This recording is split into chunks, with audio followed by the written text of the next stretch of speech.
오늘 우리에게 주시는 하나님의 귀한 말씀은 에베소서 6장 1절에서 4절까지의 말씀입니다. 에베소서 6장 1절에서 4절까지의 말씀입니다. 우리 한 절씩 돌아가면서 교독하도록 하겠습니다. 자녀들아, 주 안에서 너희 부모에게 순종하라. 이것이 옳으니라. 내 아버지와 어머니를 공경하라. 이것은 약속이 있는 첫 계명이니 이로써 내가 잘되고 땅에서 장수하리라. 또 아비들아, 너희 자녀를 노엽게 하지 말고 오직 주의 교훈과 훈계로 양육하라. 아멘. 아멘. 사도 바울은 성도들이 거룩한 삶을 살기 위해서 제일 먼저 가정에서의 삶의 문제를 다루었습니다. 첫 번째는 가족의 기둥인 남편과 아내의 관계에 대해서 권면을 했고, 두 번째는 오늘 우리가 읽은 에베소서 6장 1절에서 4절의 말씀에서처럼 부모와 자녀의 관계에 대해서 권면의 말씀을 했습니다. 부모와 자녀. 요즘에는 전 세계적으로 자녀들을 낳지 않으려고 하는 경향이 강합니다. 우선 양육비가 많이 들고 한 번뿐인 인생을 자녀들 때문에 너무 희생하고 고생하는 것을 원하지 않기 때문이죠. 좀 더 편하게 즐기면서 행복하게 살고 싶어하는 경향들이 요즘의 젊은 부부들의 모습이기도 합니다. 그래서 한국도 앞으로 20년 후에는 나라가 유지되기 힘들 정도로 젊은이들의 자녀 인구가 줄어들 것이고 자녀들도 많이 없어질 것이다라고 이야기를 합니다. 그리고 이 추세가 계속되게 되면 50년 후에는 한국이라고 하는 나라 자체가 없어질 것이라고 이야기하죠. 이것은 미국도 마찬가지입니다. 더 이상 이민자들이 들어오지 않기 때문에 또 그리고 젊은 사람들이 여러 가지 이유로 산하 제한을 하고 있기 때문에 인구가 급속도로 감소할 것이라고 이야기합니다. 그러니까 요즘에는 아기를 많이 낳는 것이 애국하는 것이라고 이야기들을 하죠. 이제는 한국에서도 아이 셋을 낳으면 세 번째 아이는 국가가 길러주어야 한다고 합니다. 그리고 그런 가정에는 나머지 두 아이들도 크게 혜택을 준다고 합니다. 어떤 분이 기독교 신문 사설에서 한국 기업 중에서 가장 애국하는 기업이 미래에셋이다라고 하는 글을 쓴 적이 있었습니다. 처음 글을 읽을 때는 이 미래에셋이라고 하면 증권이나 금융회사를 지칭하는 줄로 알았습니다. 그런데 알고 보니까 이 미래에셋이 미래에셋입니다. 미래에는 모든 직원들이 에셋을 낳을 수 있도록 도와주는 기업이 진짜 애국하는 기업이다라고 하는 뜻입니다. 그런데 나중에는 이 글을 다 정리하면서 맨 마지막에는 진짜 애국자는 미래에 셋을 낳는 사람이 아니라 이 아이를 사명자로 세워주는 것이 진짜 애국자다라고 이야기를 했어요. 이 사명자, 사명이 있는 자녀를 둔 사람이라고 하는 뜻이라는 거죠. 그러니까 사명이 있는 자녀를 낳는 사람이 진짜 애국자다, 뭐 이런 이야기를 했어요. 아무튼 강하고 능력 있는 굳센 화살 같은 자녀들을 많이 낳아서 주님께 힘차게 날려보내는 부모들이 정말 대단한 사람들이고 또 거룩한 성도들의 모습일 것이라고 생각을 합니다. 사도 바울은 먼저 자녀 되는 사람들에게 부모에 대해서 이렇게 대하라고 권면을 합니다. 1절 말씀 보겠습니다. 자녀들아, 주 안에서 너희 부모에게 순종하라. 이것이 옳으니라. 옳다는 거죠. 부모에게 순종하는 것이 뭐 좋다라든지 아니면 바람직하다 이렇게 표현한 게 아니라 옳다라고 못을 박은 것입니다. 근본적으로 바른 것이다라는 뜻입니다. 2절 말씀에 내 아버지와 어머니를 공경하라. 이것은 약속이 있는 첫 계명이다. 부모님에게 순종하고 또 부모님을 공경하는 것이 하나님이 우리 인간에게 정해주신 계명이라고 하는 이야기입니다. 그것도 그냥 계명이 아니라 사람이 사람에게 지켜야 할 첫 번째 계명입니다. 하나님이 모세에게 주신 10계명은 두 개의 돌판으로 이루어져 있습니다. 첫 번째 돌판에는 하나님께 사람이 지켜야 할 계명이 기록되어 있습니다. 1번부터 4번까지 그게 첫 번째 돌판인데 거기에는 사람이 하나님께 지켜야 될 계명이 기록되어 있고 또 두 번째 돌판, 이 두 번째 돌판에는 사람이 사람에게 지켜야 할 계명이 기록되어 있습니다.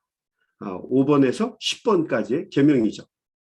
그런데 이 두 번째 돌판에 보게 되면 사람이 사람에게 지켜야 할 계명 중에서 첫 번째로 언급되는 계명이 바로 내 부모를 공경하라라고 하는 말씀입니다. 이것이 옳다는 거죠. 해도 되고 안 해도 되는 선택의 문제가 아니라 반드시 해야만 하는 하나님이 우리에게 주신 명령입니다. 계명이라는 거죠. 옳은 것을 해야 세상의 이치와 질서가 바로 잡히는데 부모를 공경해야만 세상의 질서가 바로 잡히기 때문입니다. 왜 하나님은 자녀들에게 부모를 공경할 것을 계명으로까지 정해 놓으셨을까요? 우리가 10계명을 보게 되면 내 자식을 사랑하라라든지 내 아내를 사랑해라, 내 남편을 사랑해라, 내 형제들을 사랑해라 이런 계명들이 없습니다. 이런 표현이 없어요. 유독 부모에게 대해서만 하나님이 자녀들에게 계명으로 명령으로 지킬 것을 가르치셨습니다. 왜 그렇게 하셨을까?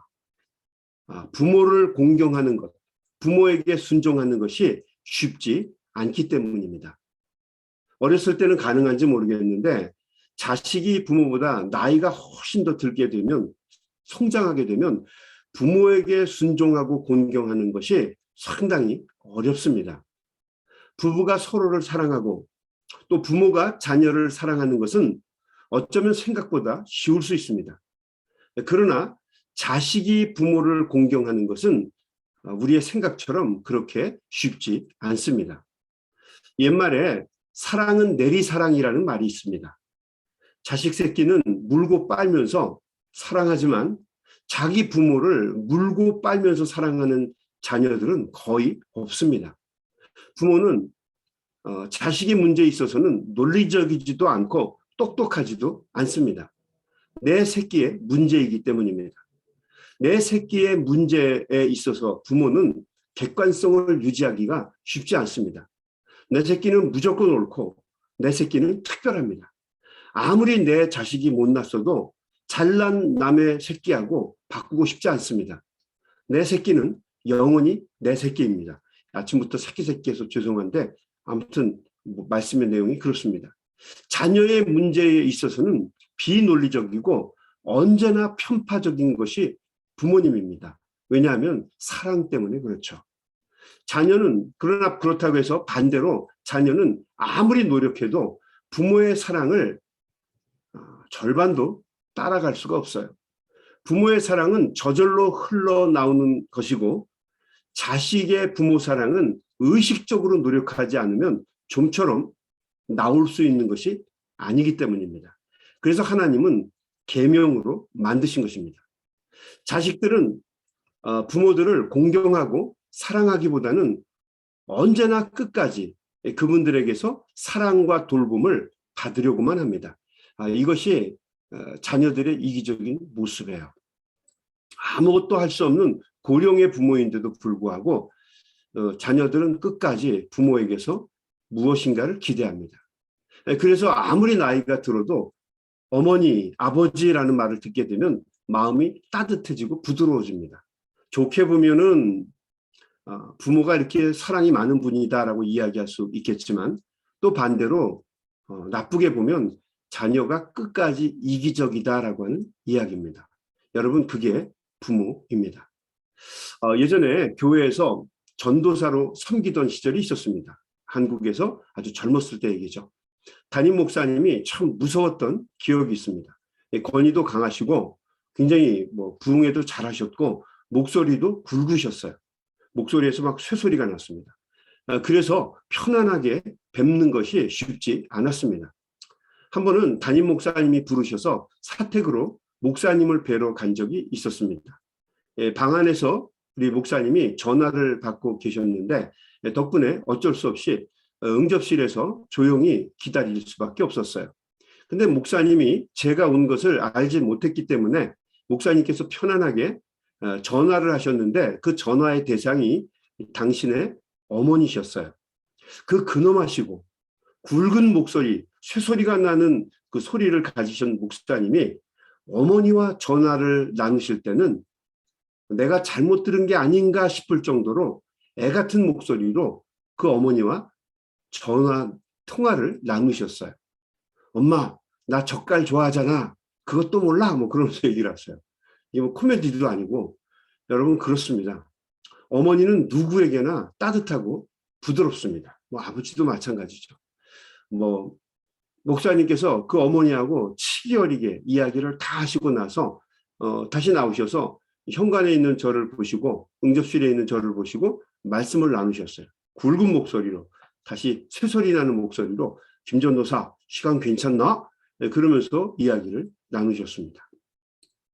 여러분 부모님은 그런 존재입니다. 여간 철이 들기까지 자녀들이 부모를 공경하는 것은 쉽지 않습니다.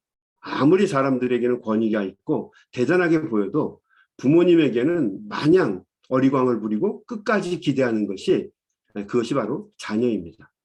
어렸을 때는 부모님이 하늘처럼 높고 위대한 것 같지만 다 자라고 독립을 하게 되면 부모님은 참 안쓰럽게도 약하기 그지없는 분들입니다.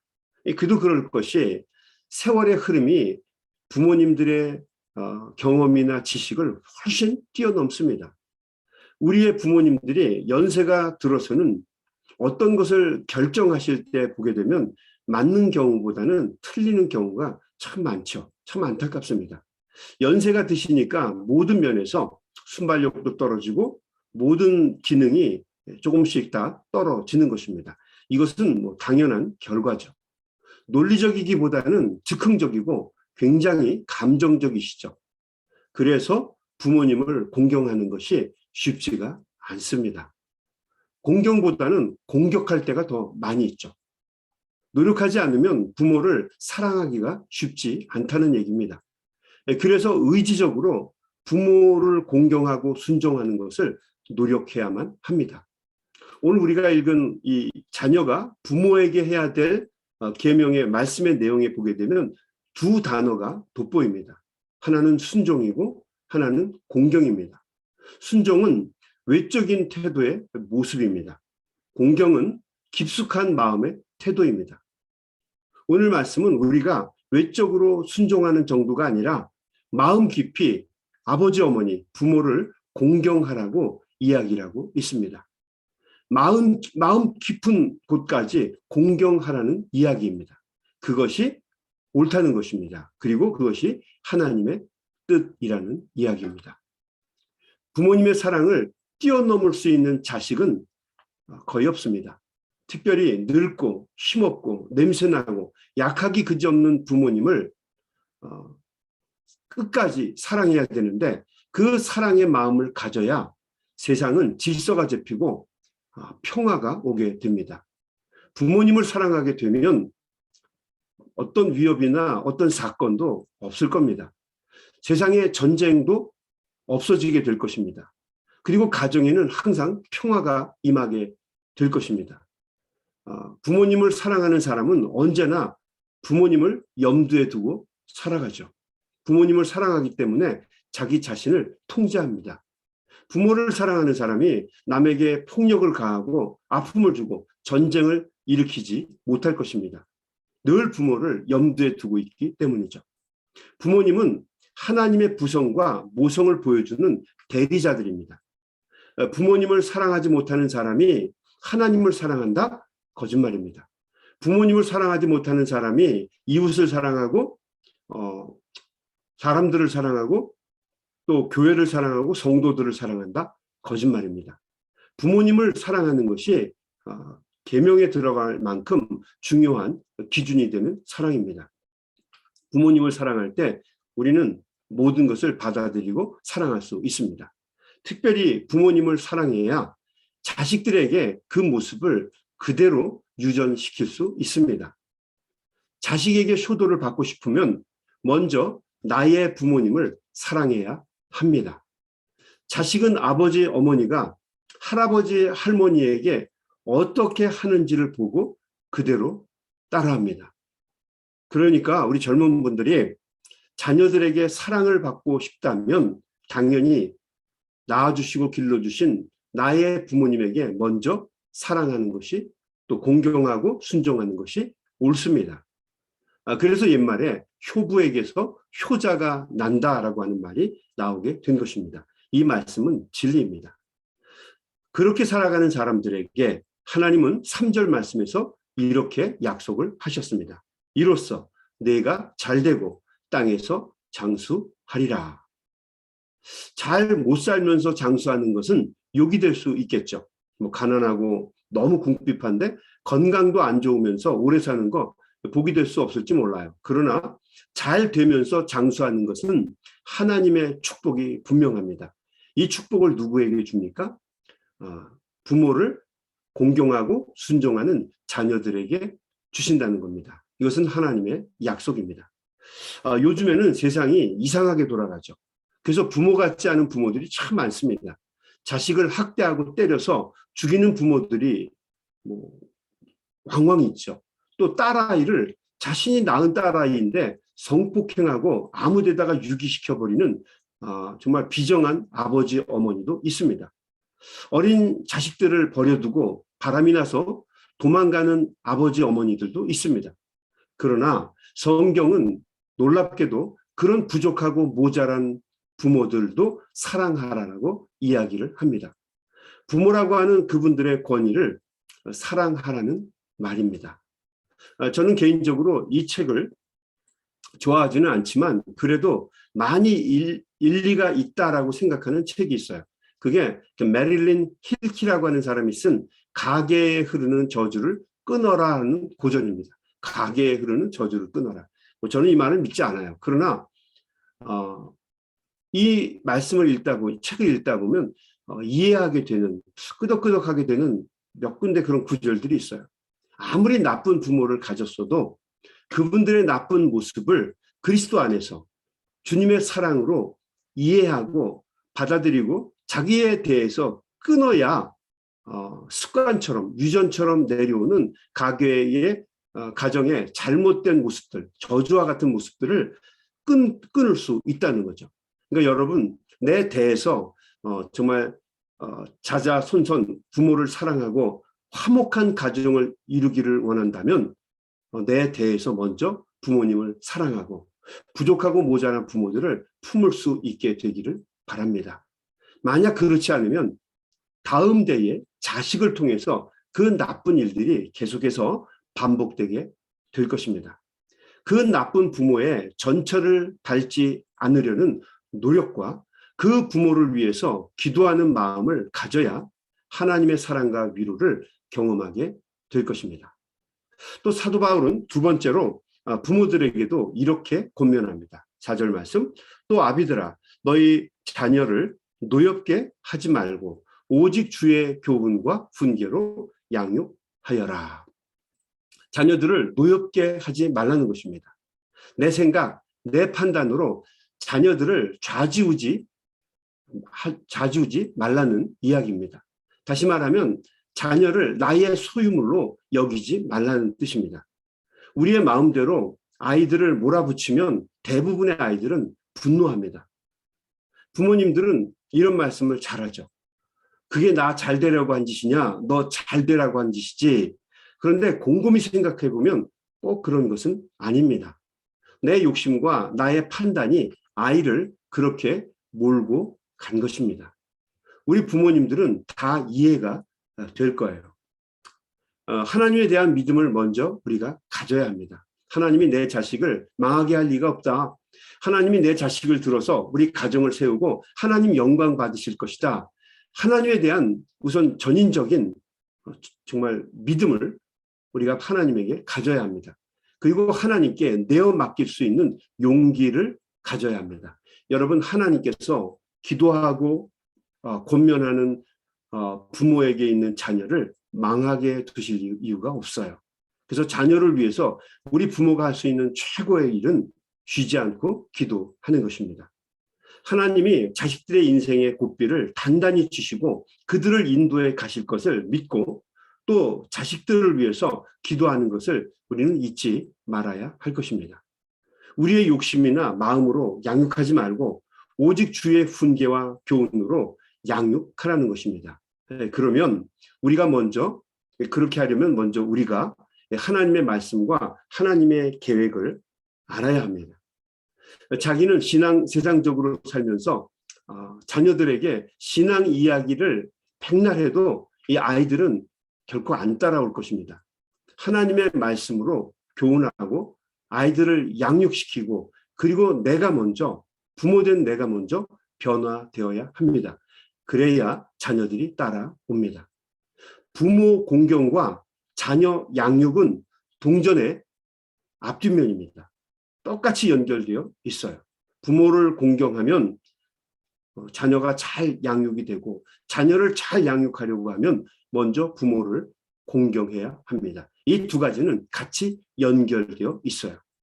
부모와 자식의 관계를 잘 세워서 대를 이어 주를 영화롭게 하고 또 행복한 가정, 아름다운 가정을 만들어서 사람들에게 존경과 사랑을 받는 우리 소명의 믿음의 가정들이 다 되시기를 주님의 이름으로 간절히 축원합니다.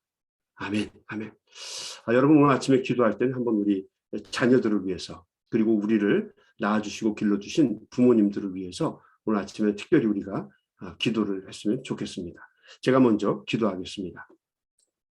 하나님 감사합니다. 오늘도 귀한 말씀을 통해서 우리들에게 깨달음과 은혜를 주시니 감사합니다.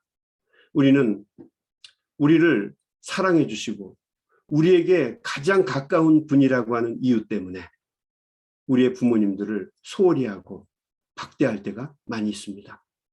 주님 어리석은 우리들에게 지혜와 명철을 허락하셔서 우리의 부모를 사랑하고 공경하고 순종할 수 있게 하시며 또 하나님 나라에 계신 부모님을 우리의 마음에 항상 품고 살아갈 수 있는 아름다운 마음을 저희들에게 허락해 주옵소서. 또 하나님께서 우리에게 기업으로 주신 자녀들을 하나님의 뜻대로 하나님의 말씀대로 주님의 마음을 가지고 잘 양육할 수 있도록 우리 부모된 이들에게 지혜와 용기를 허락해 주옵소서. 항상 기도하는 것, 또 하나님의 말씀으로 사는 것을 잃어버리지 아니하고 우리의 가정을 하나님이 기뻐하시는 말씀과 뜻으로 잘 세워나갈 수 있는 믿음의 종들이 되도록 도와주시옵소서. 예수님의 이름으로 간절히 기도드리옵나이다. 아멘. 아멘.